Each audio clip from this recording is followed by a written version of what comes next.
Hi everyone, आज की इस वीडियो में हम डिस्कस करने वाले हैं एरर्स के बारे में। एरर्स एक बहुत ही इंपॉर्टेंट टॉपिक है और इसमें से भी काफ़ी क्वेश्चंस एग्ज़ाम में हमेशा रहते हैं। अब एरर्स एक्चुअली होते क्या हैं? जब हम साइंटिफिक ऑब्जर्वेशंस या फिर एक्सपेरिमेंटेशंस करते हैं, रिसर्च करते हैं, रीडिंग्स लेते हैं, उस समय या फिर हम मेज़रमेंट करते हैं किसी भी फिज़िकल क्वांटिटी की, तो उस समय हमसे कुछ एरर्स हो सकते हैं ड्यूरिंग द मेज़रमेंट। वो जो मेज़रमेंट में एरर आता है उसको मेज़र करना और उसको रिड्यूस करना हमारे लिए बहुत ज़रूरी होता है।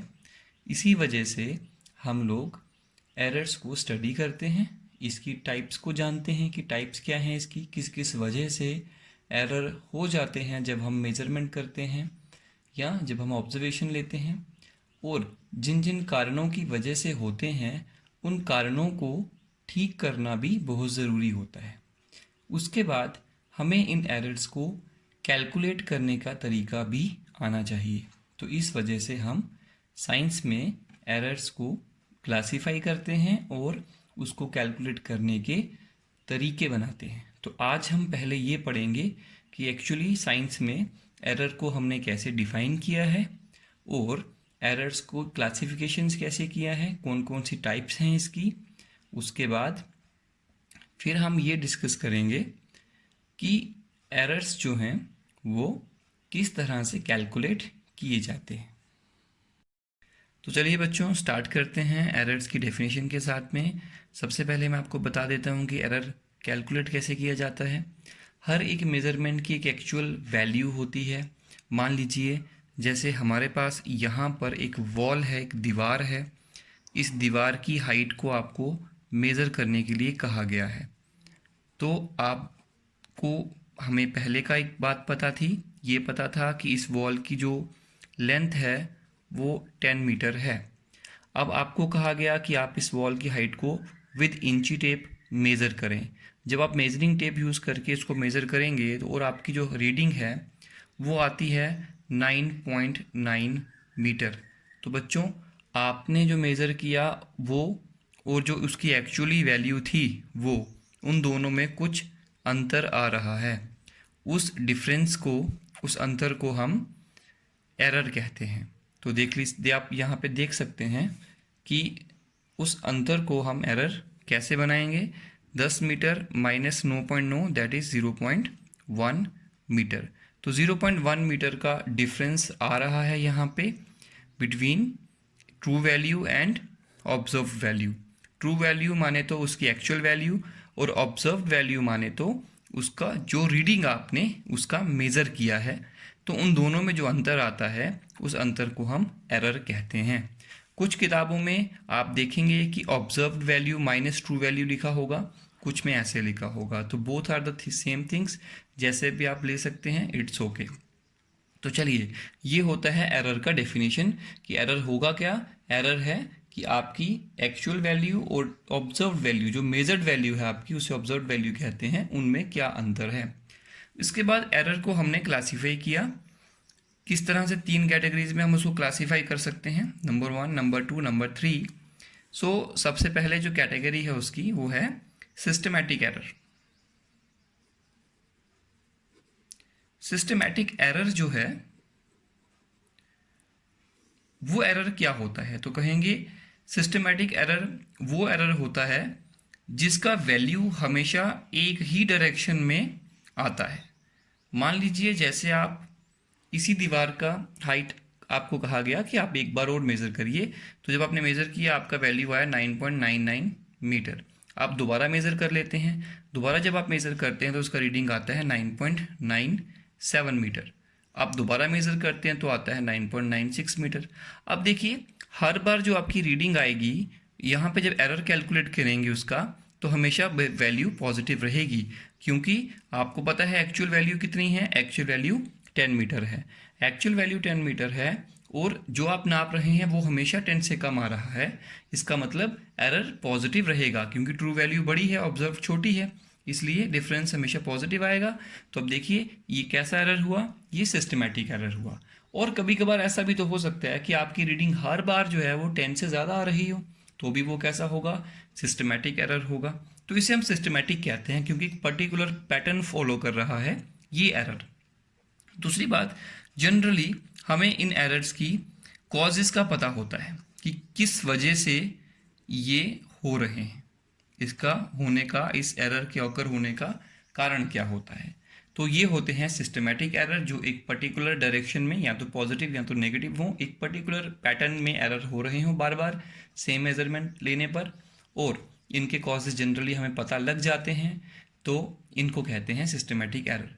अब सिस्टमेटिक एरर होने के क्या क्या कारण, क्या क्या उसके सोर्स हैं, हम उसके बारे में डिस्कस करते हैं। तो देखिए, सिस्टमेटिक एरर होने का पहला कारण है उसका इंस्ट्रूमेंटल एरर। कभी कभार क्या होता है कि आपका इंस्ट्रूमेंट ही खराब होता है जिससे आप मेजरमेंट कर रहे हो, उस वजह से जो एरर आएगा उसे हम इंस्ट्रूमेंटल एरर कहेंगे। मान लीजिए जिस इंची टेप से आप नाप रहे थे, उस इंची टेप का जो शुरुआती एंड स्टार्टिंग पॉइंट था वो थोड़ा सा टूट चुका था। जैसे कि आपने बहुत बार देखा होगा, आपकी स्केल जो है जिससे आप लाइंस को मेज़र करते थे बचपन में ज्योमेट्री बॉक्स में, उस स्केल का जो पहला लाइन होता था, ज़ीरो लाइन, वो बहुत बार डिलीट हो चुका होता है, क्योंकि जब पुरानी स्केल हो जाती है तो वो रबिंग के कारण डिलीट हो गया होता है। तो जब भी आप उससे, जब वो स्टार्टिंग से तो टूट चुका है, जब भी आप उससे रीडिंग नापेंगे वो हमेशा कम ही आएगी एक्चुअल वैल्यू से। तो इंस्ट्रूमेंट ख़राब होने की वजह से आपका रीडिंग गलत आ रहा है, उसे हम कहेंगे इंस्ट्रूमेंटल एरर। इस एरर को आप ठीक कर सकते हो कैसे? अपने इंस्ट्रूमेंट को ठीक करिए या अपने इंस्ट्रूमेंट को बदल दीजिए, तो उससे ये एरर रिमूव हो सकता है।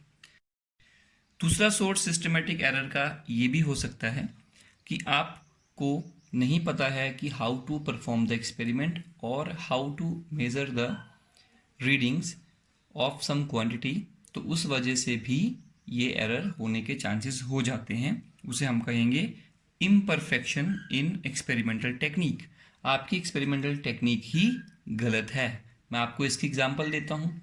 जैसे हम थर्मोमीटर्स में से बॉडी का टेम्परेचर मेज़र करते हैं, तो उसमें क्या होता है कि अगर हम माउथ में उस थर्मामीटर को रखेंगे उससे रीडिंग सही आएगी, लेकिन अगर हम उसी थर्मामीटर को आर्म पिट में रखेंगे, आपने देखा होगा कि आर्म पिट जो होते हैं वहाँ पे भी थर्मामीटर लगा के टेम्परेचर बॉडी का चेक किया जाता है, लेकिन इस मेथड से जो रीडिंग है, टेम्परेचर जो है, जो शो करेगा इंस्ट्रूमेंट, वो एक्चुअल टेम्परेचर जो आपकी बॉडी का होगा उससे थोड़ा कम शो करता है। तो ये जो एक्सपेरिमेंटल टेक्निक है बॉडी का टेम्परेचर नापने की, ये टेक्निक में इम्परफेक्शन है जिसकी वजह से एरर आया। तो इस तरह के एरर को हम क्या कहेंगे? Systematic error. और ये किस वजह से हुआ? ये था हमारी टेक्निक में गड़बड़ होना, तो ये इस कैटेगरी में आता है। इसी तरह से और भी कारण हो सकते हैं सिस्टमेटिक एरर होने के, जैसे इन्वायरमेंटल एरर। इसमें क्या होगा कि कभी कभार क्या होता है कि क्लाइमेटिक कंडीशंस फेवरेबल नहीं होती, क्लाइमेटिक कंडीशंस की वजह से एरर आ जाते हैं, तो उसे हम कहते हैं इन्वायरमेंटल एरर। एग्जांपल बहुत सारी हैं। मान लीजिए जैसे आप ओम्स लॉ परफॉर्म कर रहे थे, ओम्स लॉ जो एक्सपेरिमेंट आप 10th क्लास में करते हैं, उसका एम ये होता है कि हमें एक वायर का रेजिस्टेंस कैलकुलेट करना होता है। और मान लीजिए आपके रूम टेम्परेचर जो वहाँ का है, आपकी लैब का, वो टेम्परेचर बहुत ज़्यादा है। अगर बहुत ज़्यादा है उसके कारण उस वायर का रेजिस्टेंस जो है वो बढ़ जाएगा, और जब रेजिस्टेंस बढ़ जाएगा तो रेजिस्टेंस कांस्टेंट नहीं रहेगा। जब रेजिस्टेंस कांस्टेंट नहीं रहेगा तो ओम्स लॉ वैलिड नहीं होगा, आपको रीडिंग्स जो हैं करंट की या वोल्टेज की वो गलत मिलेंगी। क्यों? क्योंकि रेजिस्टेंस बदलने से आपकी रीडिंग्स जो हैं वो बदल जाएंगी, तो आपको एक्यूरेसी नहीं मिलेगी। तो ये एक तरीका है, ये एक मेथड है जिसमें हमने देखा कि क्लाइमेटिक कंडीशंस टेम्परेचर के होने की वजह से, बदलने की वजह से रीडिंग्स में गड़बड़ हुई। इसी तरह से स्टूडेंट्स, मान लीजिए जैसे आप बहुत हाइट पर जाकर, किसी माउंटेन पर जाकर अगर आप वाटर का बॉइलिंग पॉइंट मेज़र करते हैं, तो वहाँ पर बॉइलिंग पॉइंट जो है वो 100 डिग्री नहीं, 100 डिग्री से ज़्यादा आएगा। तो वहाँ पर जो एरर आया मेज़रमेंट में, वो किस वजह से आया? वो क्लाइमेटिक कंडीशंस होने की वजह से आया। ऐसे ही बहुत सारी एरर्स होते हैं क्लाइमेटिक कंडीशंस की वजह से, उन्हें भी हम सिस्टमेटिक एरर ही कहते हैं। इसके अलावा एक और इंटरेस्टिंग एरर है, that is your personal error. Personal error क्या होते हैं, चलिए देखते हैं। पर्सनल एरर वो एरर है जो कि इनएक्सपीरियंस की वजह से आता है।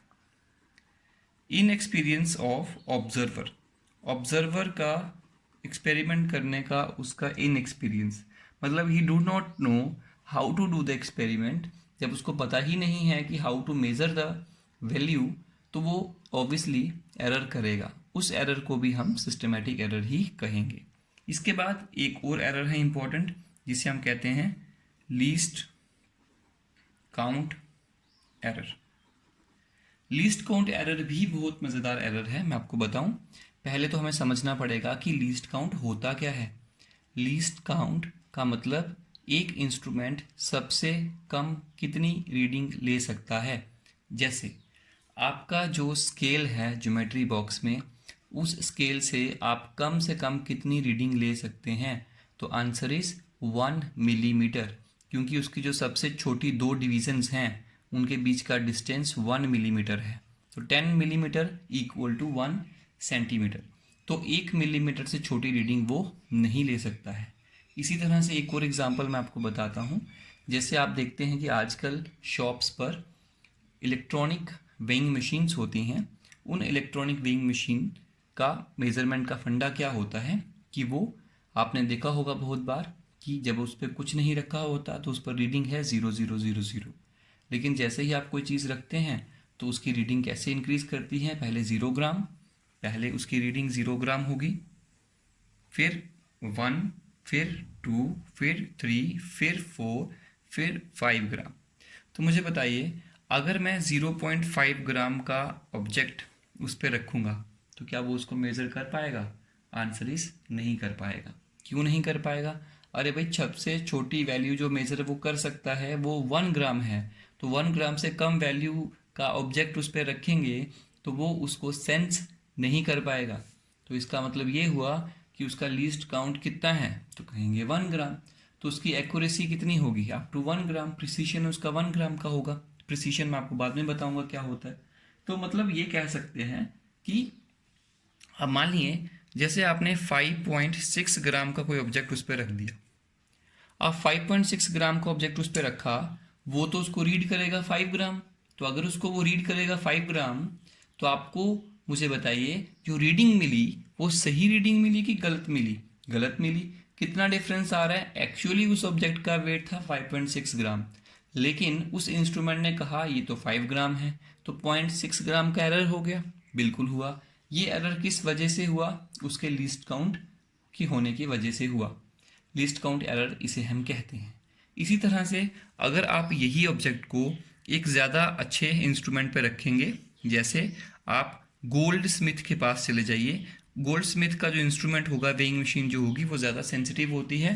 वो हो सकता है 0.1 ग्राम भी नाप लेती हो, ठीक। तो वो 5.6 ग्राम एग्जैक्टली आपको मेज़र करके देंगी। तो वो एरर कैसे इंप्रूव होगा? आपको अपने इंस्ट्रूमेंट के लीस्ट काउंट को कम करना है। अगर वो कम है तो ही वो सही रीडिंग दे पाएगा। इस तरह के एरर को हम क्या कहते हैं? इसको कहते हैं लीस्ट काउंट एरर। तो बच्चों, ये है सिस्टमेटिक एरर्स होने के अलग अलग वजह, अलग अलग सोर्सेस। उसके बाद दूसरा जो टाइप है एरर्स का, वो है रैंडम एरर। रैंडम एरर क्या होता है देखते हैं। इसको हम एक और नाम देते हैं चांस एरर। रैंडम एरर भी कह सकते हो, चांस एरर भी कह सकते हो। अब रैंडम एरर होता है ऐसा एरर जिसके कारण हमें नहीं पता हो, whose causes are not known. ऐसे एरर्स जिनके हमें कारण ही ना पता हो कि वो एरर किस वजह से हुआ है, उस तरह के एरर को हम कहते हैं रैंडम एरर कहते हैं। अब रैंडम एरर जो है उसको अब हमें, जब उसके कारण ही नहीं पता तो हम उसको ठीक कैसे करेंगे? वो एरर तो कभी रिमूव नहीं हो सकता।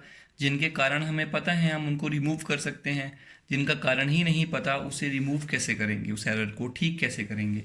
तो उसको ठीक करने का फिर एक तरीका होता है। तरीका क्या है कि आप मान लीजिए, आपको मैंने कहा था कि आपके पास इंस्ट्रूमेंट है जिसे हम कहेंगे थर्मोमीटर है, और वाटर है।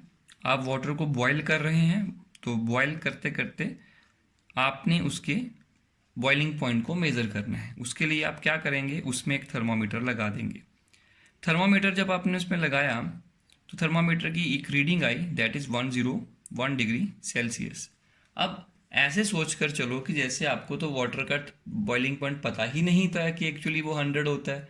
तो ऐसे सोचो जैसे आप पहली बार मेज़र कर रहे हैं, इससे पहले आपने कभी नहीं सुना कि वाटर का बॉइलिंग पॉइंट कितना होता है। तो आपने 101 डिग्री देखा और आप मान जाएंगे अरे भाई 101 ही होता होगा, लेकिन नहीं, हो सकता है इसमें कोई एरर भी हो।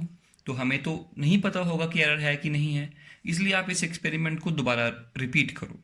तो अगली बार आपने रिपीट किया तो रीडिंग आई 100 डिग्री सेल्सियस। एक बार दोबारा रिपीट करो, हो सकता है 102 डिग्री सेल्सियस आए। एक बार दोबारा रिपीट करो, हो सकता है 98 डिग्री सेल्सियस आए। एक बार और रिपीट कर सकते हो सकता है 99 डिग्री सेल्सियस आए। आप कितनी रीडिंग ले चुके हो? 5 रीडिंग ले चुके हो। You have taken 5 different readings. इन सभी रीडिंग्स का एवरेज कैलकुलेट करो। एवरेज जब इसको देखोगे तो ये बनेगा आपका 500 डिग्री सेल्सियस, और इसको 5 से डिवाइड कर दो तो आएगा 100 डिग्री सेल्सियस। ये आपका कौन सा वैल्यू आया? ये आया मीन वैल्यू ऑफ रीडिंग। अब मुझे बताइए मीन वैल्यू ऑफ रीडिंग कितनी आई? 100। और हमें पता है एक्चुअल वैल्यू भी यही होगी। देखिए किस तरह से आंसर सही बना।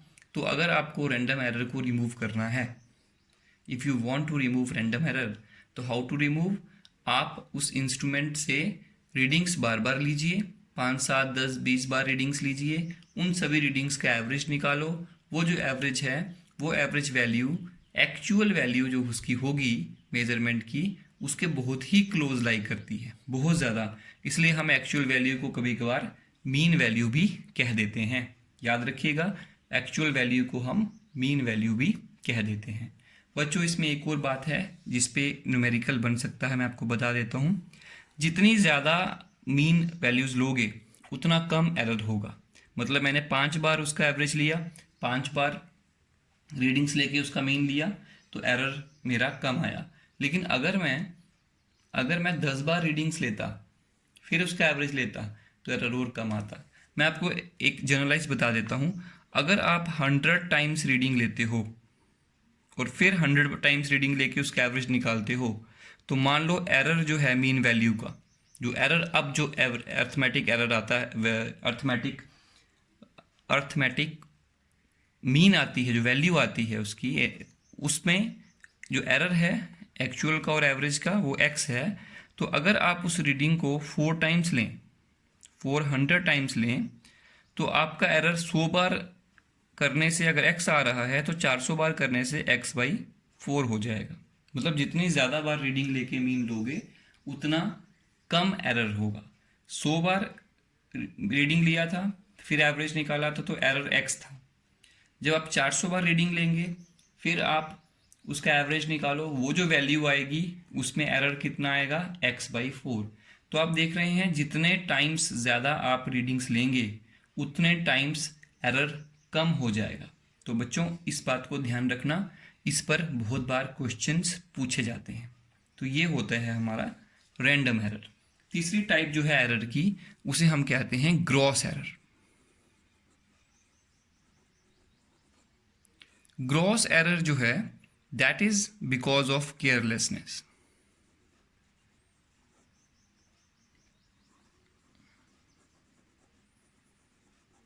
केयरलेसनेस की वजह से जो एरर आते हैं उसे हम ग्रॉस एरर कहते हैं। ग्रॉस एरर किस किस वजह से हो सकते हैं थोड़ा पढ़ लेते हैं। देखिए, पहला, reading the instrument without setting it properly.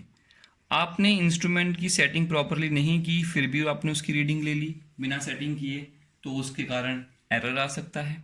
आप किसी भी इंस्ट्रूमेंट को जब आप सेट करते हैं, मान लीजिए जैसे आपने ओम्स लॉ का एक्सपेरिमेंट किया था, या आप एक लाइन की लेंथ को ही मेज़र करते हैं स्केल से, या फिर कोई प्लेन एंगल मेज़र करते हैं, प्रोटेक्टर से, तो जब तक आप उस प्रोटेक्टर को सही से सेट नहीं करेंगे तब तक वो रीडिंग सही नहीं देगा। इसी तरीके से जब आप एक एमीटर का यूज़ करके करंट का वैल्यू मेज़र करते हो, तो जब तक आप उस एमीटर के लीस्ट काउंट को, ज़ीरो एरर को नहीं ख़त्म करोगे, जब तक आप उसको चेक नहीं करोगे, जब तक उसके कनेक्शन सही नहीं लगेंगे, तो वो रीडिंग आपको सही नहीं देगा। तो उसके कारण कभी कभार रीडिंग गलत हो सकती है। दूसरा कारण और क्या हो सकता है इसका, वो भी हम देख लेते हैं। दूसरा कारण इसका हो सकता है कि आपने रिकॉर्डिंग कर ली ऑब्जर्वेशंस की, गलत रिकॉर्डिंग की आपने। तो मैं लिख देता हूं, रिकॉर्डिंग द ऑब्जर्वेशंस रॉन्गली। आपने गलत ही रीडिंग उतार ली है। और कभी कभार ऐसा भी होता है कि आपके सामने रीडिंग सही है, लेकिन जब आप लिखने लगते हैं तो रीडिंग कुछ और लिख देते हैं। तो जो भी लापरवाही से, जो भी केयरलेसनेस से एरर्स होते हैं, उन एरर्स को हम कहते हैं ग्रॉस एरर। तो ये होते हैं ग्रॉस एरर्स। तो ग्रॉस एरर हमारी केयरलेसनेस की वजह से होते हैं। रैंडम एरर का कारण हमें पता नहीं होता, उसको रिमूव करने का तरीका बताया कि आप मेजरमेंट बार बार करो। अब मान लीजिए मैं आपको एक एग्जांपल देता हूँ रैंडम एरर में। जैसे ये हमारे पास एक पेन है जो मैं यहाँ पे रख रहा हूँ। इस पेन के डायमीटर को मुझे मेज़र करना है। मान लेते हैं पेन बिल्कुल सिमेट्रिक है, तो मैं क्या करूँगा, पहले स्क्रू गॉज एक डिवाइस होता है जिसे डायमीटर निकालते हैं, उससे मैं पहले यहाँ से इसको मेज़र करूँगा, जहाँ मैंने यह शो कर रहा हूँ आपको। फिर मैं उसको थोड़ा सा रोटेट करूँगा और फिर यहाँ से मेज़र करूँगा डायमीटर को। फिर मैं यहाँ से मेज़र करूँगा, फिर मैं रोटेट करके यहाँ से करूँगा। हो सकता है मैं यहाँ से भी करूँ। मैं सब जगह से उसकी अलग अलग रीडिंग्स लूँगा। हो सकता है मैं 10 रीडिंग्स इकट्ठी कर लूँ। फिर मैं उन 10 रीडिंग्स का एवरेज लूँगा। वो जो एवरेज वैल्यू होगा वो ही इसका डायमीटर माना जाएगा, क्योंकि उसमें एरर बहुत ही कम होगा। इवन अगर आप 20 टाइम्स लेते हो रीडिंग, फिर उसका एवरेज लेते हो, तो वो जो एवरेज वैल्यू है वो ज़्यादा एक्यूरेट आएगी, उसमें एरर और कम हो जाएगा। अगर आप उसी रीडिंग को 50 बार लेते हो तो उसमें एरर और कम हो जाएगा। तो इसलिए कभी भी आप अननोन क्वांटिटी का जब मेज़रमेंट करते हैं तो एक बार ना करें, 5, 6, 10, 15 बार करें और फिर उसका एवरेज लें, तो आपके एरर रिड्यूस हो जाते हैं। इस तरह से हम रैंडम एरर्स को रिमूव कर लेते हैं। तो बच्चों, ये एरर्स की टाइप्स है, इस तरह से हम एरर्स को क्लासीफाई करते हैं। नेक्स्ट वीडियो में हम ये डिस्कस करेंगे कि एरर को कैलकुलेट किस तरह से किया जाता है और उसके ऊपर किस किस तरह के न्यूमेरिकल्स एग्ज़ाम में आते हैं। तो बच्चों, आज के लिए इतना ही। अगली वीडियो में फिर मिलते हैं।